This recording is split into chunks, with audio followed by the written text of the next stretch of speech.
Hello 10th class. ये अपने भारत में खनिज उसका पार्ट 2 लोह फौलाद उद्योग। उससे पहले हमने कृषि उद्योग, रेशमी कपड़ा उद्योग, कागज उद्योग ये सब पढ़ा।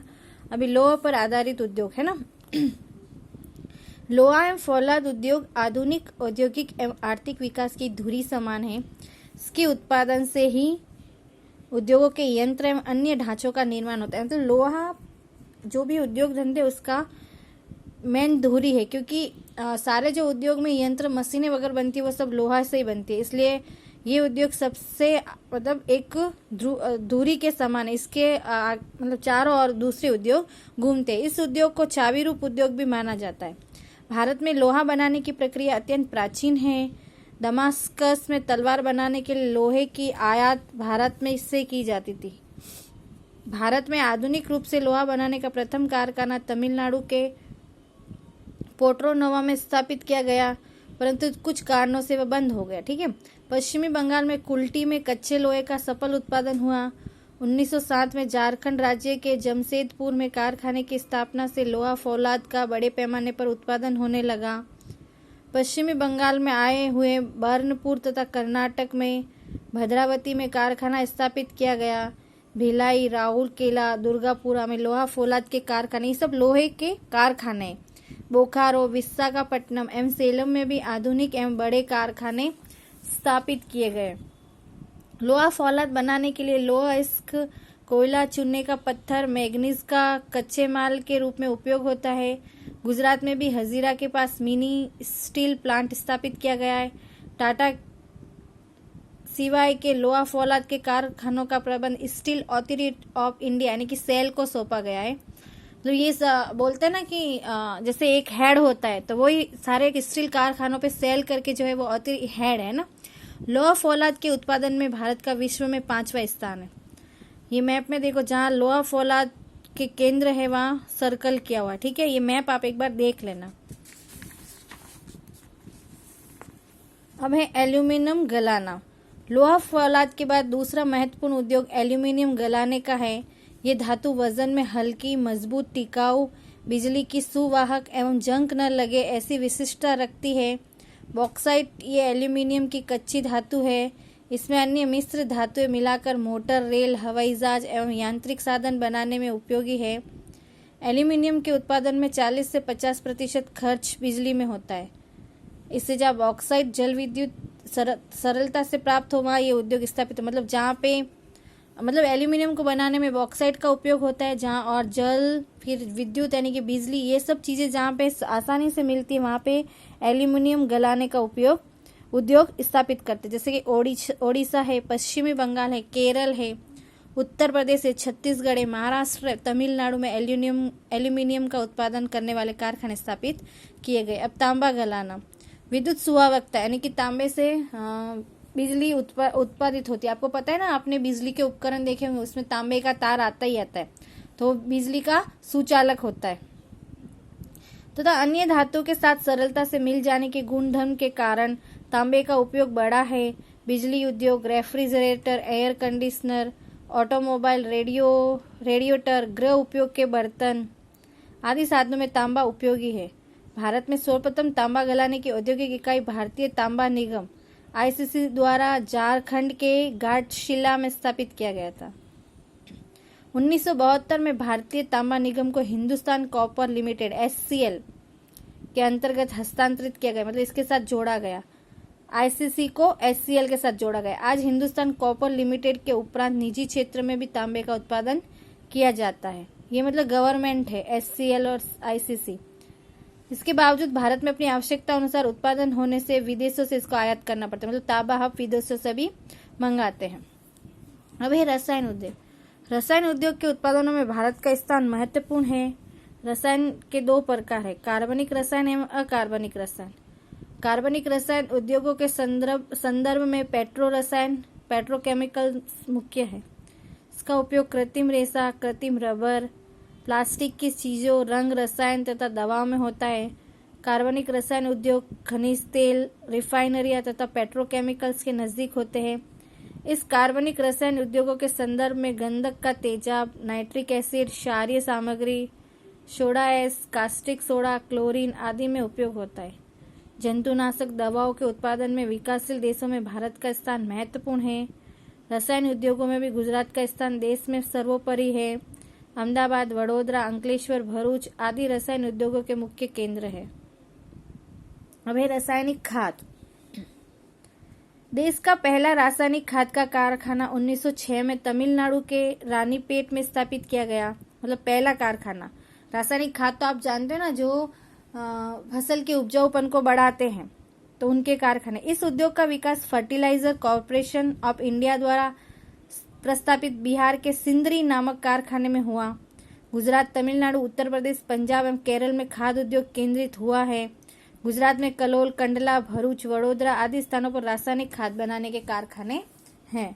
देखो, इसमें समझाने जैसा कुछ नहीं है कि जहाँ कारखाने स्थापित है वही है, तो इसलिए मैं आपको पाठ के जैसा ही बता रही हूँ। जहाँ समझाना जैसा आएगा वो मैं समझा दूंगी अच्छे से, और जो इम्पोर्टेंट टॉपिक है वही मैं पढ़ा रही हूँ। ऐसा नहीं है कि देखो कोई भी प्रश्न कहीं से भी आ सकता है, इसलिए आपको सब पढ़ना है, ठीक है। प्लास्टिक उद्योग। प्लास्टिक उद्योग को सनराइज इंडस्ट्रीज भी कहते हैं। देश में प्रतिवर्ष उत्तरोत्तर प्लास्टिक के कच्चे माल की मांग में लगातार वृद्धि हो रही है। वाटर प्रूफिंग तथा सांचे में ढाल सकने वाले गुण धर्म के कारण पैकिंग, रसायनों के संचयन, टेक्सटाइल, भवन निर्माण, वाहन निर्माण, इलेक्ट्रॉनिक्स आदि में इसका उपयोग होता है। दिल्ली, मुंबई, कोलकाता, बेंगलुरु, वडोदरा, वापी, कानपुर, कोयम्बतूर एवं चेन्नई प्लास्टिक उत्पादन के महत्वपूर्ण केंद्र है। अब है सीमेंट उद्योग। भवन निर्माण, सड़कें, बांध इत्यादि के निर्माण के लिए सीमेंट अनिवार्य है। भारत का स्थान सीमेंट उत्पादन में चीन के बाद दूसरा है। विश्व का लगभग 6% उत्पादन करने वाला देश भारत है। चूना पत्थर, कोयला, चिरोड़ी, बॉक्साइट, चिनाई मिट्टी आदि सीमेंट बनाने के कच्चे माल हैं। कच्चे माल एवं उत्पादन वजन में भारी होने से सीमेंट के कारखाने जहाँ कच्चा माल अधिक प्रमाण में उपलब्ध हो वहीं स्थापित हुए। गुजरात में इस उद्योग का अच्छा विकास हुआ है। परिवहन के साधनों का उद्योग, आने जाने के साधन मतलब यात्रा के लिए अनेक वाहन आपने देखे होंगे। पहले पशुओं से खींचे जाने वाहन थे, आपको पता ही है, घोड़ा गाड़ी, बैलगाड़ी सब कुछ, जिनकी गति धीमी थी। आज आधुनिक युग में मार्ग विकास के साथ तीव्र गति वाले वाहनों का उपयोग हुआ है, जैसे रेल है, हवाई जहाज है। इन वाहनों का निर्माण करने वाले उद्योग परिवहन उद्योग कहलाते हैं। पहला है रेलवे। भारत में यात्रा के लिए रेलवे का कार्य प्रशंसनीय है। रेलवे अपनी आवश्यकता के उपकरण जैसे कि रेल इंजन, यात्रा एवं मालगाड़ी के डिब्बे आदि स्वयं तैयार करती हैं। इनका निजी स्तर पर भी उत्पादन होता है। रेल इंजन 3 प्रकार के होते हैं: भाप, विद्युत एवं डीजल। वर्तमान समय में भाप से चलने वाले इंजन अब पर्यटन के उद्देश्य से चलाई जाने वाली हेरिटेज का विरासत रेलों में उपयोग होता है।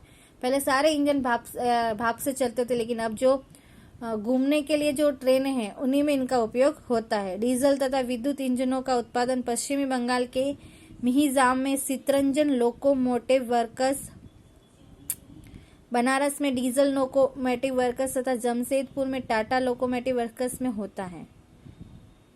इन विद्युत इंजन बनाने का है ना, ये 3 कारखाने इनमें मतलब इनका उत्पादन होता है। यात्रा के डिब्बे पेराम्बूर में, जो आपको पता है ना, आप जिसमें बैठते हो डिब्बे, वो पेराम्बूर में बनते हैं। बेंगलुरु, कपूरथला एवं कोलकाता में बनते हैं। तत्पुरांत रेल की पटरियां, इंजन के उपकरण, पहिए आदि के कारखाने भी हैं। हम रेल इंजनों तथा अन्य उत्पादनों का विदेशों में निर्यात भी करते हैं, और ये चीज अच्छी है कि हम यहाँ से बाहर विदेशों में भी इन चीजों को भेजते हैं। अब सड़क वाहन, सड़क पर चलने वाले वाहन। स्वतंत्रता पूर्व हम विदेशों से आयात किए गए गाड़ियों के भागों को जोड़कर गाड़ियां बनाते थे। अब ट्रक, बस, कार, मोटरसाइकिल, स्कूटर तथा साइकिल बनाने के कारखाने देश में ही स्थापित हुए। सड़क वाहनों का उत्पादन अधिकांशतः निजी स्तर पर होता है। विश्व में व्यावसायिक वाहनों के उत्पादन में भारत का स्थान 5वां है। कितने नंबर पे है? 5वें नंबर पे। वर्तमान में भारत में तैयार होने वाले वाहनों तथा अन्य उनके विभिन्न भागों का विदेश में निर्यात होता है। मतलब अब हम यहाँ, पहले स्वतंत्रता से पूर्व हम वहां से यहाँ मंगाते थे, लेकिन अब देखिए हम यहाँ से बाहर भेजते हैं। ट्रैक्टर तथा साइकिल का बड़े प्रमाण में उत्पादन होता है, जिसका हम निर्यात करते हैं। अब है जहाज निर्माण। भारत में जहाज निर्माण का उद्योग प्राचीन समय से हो रहा है, मतलब पहले से ही हो रहा है, परंतु वर्तमान समय में आधुनिक स्तर के जहाज बनाने के मुख्य 5 केंद्र है, जिसमें विशाखापट्टनम, कोलकाता, कोचीन, मुंबई एवं मार्म गोवा। जो सार्वजनिक क्षेत्र, मतलब ये गवर्नमेंट के क्षेत्र है। कोसी एवं विशाखापट्टनम में बड़े आकार के जहाजों का निर्माण होता है, मतलब बहुत बड़े आकार के जहाज।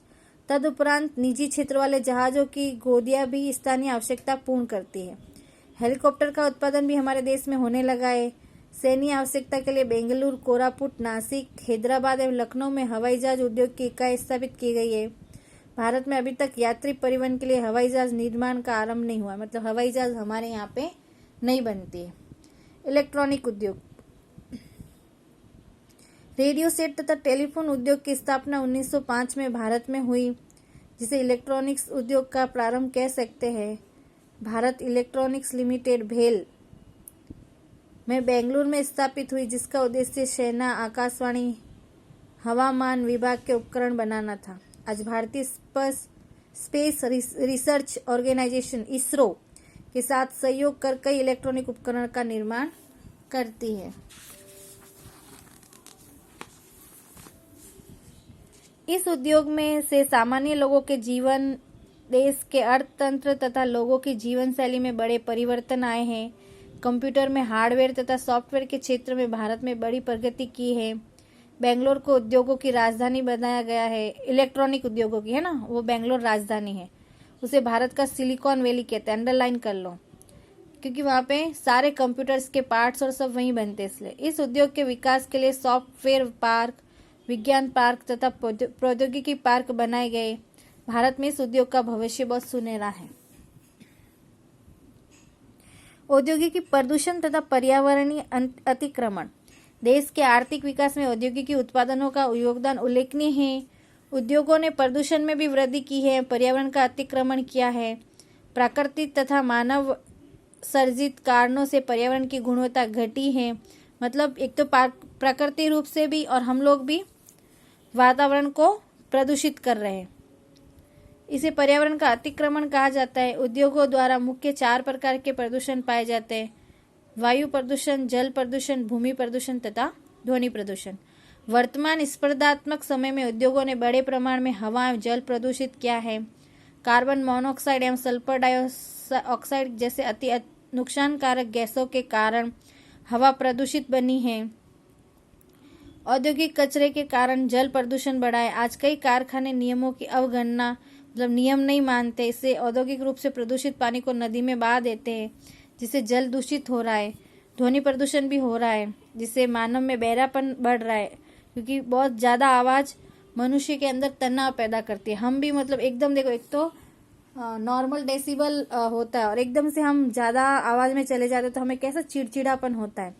तो ये सब ध्वनि प्रदूषण है। पर्यावरणीय अतिक्रमण रोकने के उपाय, देश का विकास हो परंतु साथ में पर्यावरण का विनाश न हो, इस तरह विकास करना है। औद्योगिक विकास का योग्य आयोजन कर प्रदूषण की मात्रा घटाई जा सकती है। उपकरणों की गुणवत्ता तथा ईंधन के चयन के द्वारा भी प्रदूषण कम किया जा सकता है। वायु में उत्सर्जित होने वाले प्रदूषण को फिल्टर, स्क्रबर, यंत्र, प्रेसिपिटेटर्स द्वारा नियंत्रण किया जा सकता है। उद्योगों के प्रदूषित पानी को प्रक्रिया कर शुद्ध किया जा सकता है। ओके, ये अपना टॉपिक खत्म। ये इसके अभ्यास प्रश्न हैं, आप अच्छे से देख लेना। भाई देखो, अब 9th में तो एक एक्सप्लेन करने के लिए मेरे पास कुछ था, क्योंकि वो पार्ट एकदम अच्छा मतलब अलग थे, समझाने जैसे थे। अब देखो यहाँ नॉर्मल से सब लिखा हुआ है, तो ये पढ़ना ही पड़ता है, इसलिए समझ आ ही जाता है। नहीं समझ में आया तो आप मुझे बता देना। अब अपने टॉपिक अपन ने 13 तक कर लिए है, तो अभी 4 टॉपिक बचे। देखते 4 होते तो ठीक है, नहीं तो जितना होगा उतना हम एग्जाम में देंगे। ठीक है, थैंक